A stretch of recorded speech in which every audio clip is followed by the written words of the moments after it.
Hi mga moms! So today ipapakita ko sa inyo ang aking nabili. So mahilig talaga akong mamili ng mga pang-ipit ng tiyan. So ang aking nabili ngayon ay abdominal girdle corset. So dalawa siya, black and nude. So mahilig ako sa ganitong kulay. So yung sizes niya is extra small and small. So ipapakita ko sa inyo kung ano yung itsura.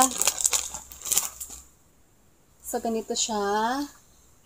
Ganito siya, mga moms. Ayan. So, ganyan siya. So, dito na part, yung sa tiyan.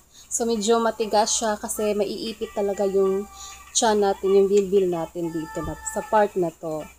Ayan. So, dito lang na part ang malambot. So, maganda din siya sa puwet. Ayan. So, ganito yan siya, mga moms, oh. So, ihuhook lang siya. So, adjustable din siya. Ayan. So, I'm sure magugustuhan nyo din to mga moms. Ayan.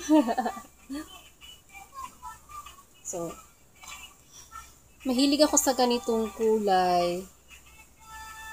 At saka black. Ayan.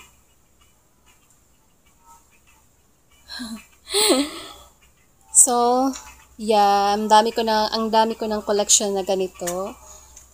From underwear to mga ganito, mga moms. Kasi gusto ko talaga na naiipit yung bilbil ko, yung tiyan ko. Kasi diba, you know, meron akong mommy pooch and super, hard talaga matanggal ng mommy pooch. So, same din ang suot ko, ganito.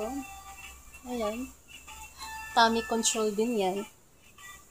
So, yun. So, ilalagay ko pa rin yung link sa comment section. Yun lang. Bye-bye.